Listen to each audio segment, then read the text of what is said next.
In a land of kings, one woman rose to defy them all, a queen who faced an empire and refused to kneel. Her name was Nzinga, Queen of Ndongo and Matamba, the warrior who stood against the might of Portugal. This is her story.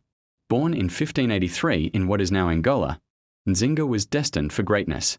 Her father, King Kaluanji of Ndongo, raised her not as a princess of comfort, but as a warrior of courage.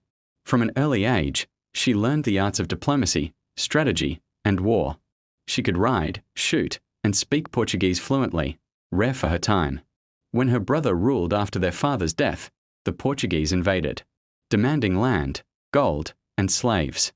And so began Nzinga's lifelong battle, not just for her people's survival, but for Africa's dignity. In 1622, Nzinga was sent as an ambassador to negotiate with the Portuguese governor in Luanda. The Portuguese refused her a chair, a sign of humiliation. So Nzinga ordered one of her attendants to kneel, and sat upon her back. She would not be looked down upon by anyone, not even an empire.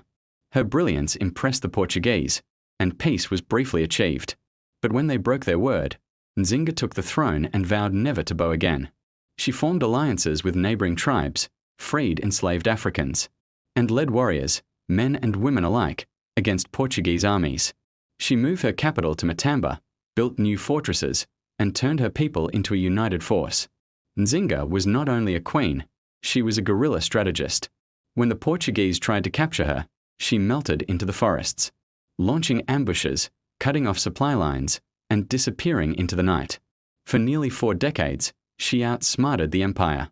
They called her a rebel. Her people called her Nzinga, the protector.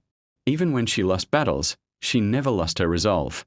At 60, she still rode into war, a queen in armor, spear in hand. Nzinga finally made peace in her later years, not out of defeat, but out of wisdom. She secured freedom for her people and protection from the slave trade. When she died in 1663, the Portuguese governor called her the greatest leader Africa has ever known. Today, Queen Nzinga is remembered not just as a ruler, but as a symbol of resistance, courage, and African pride.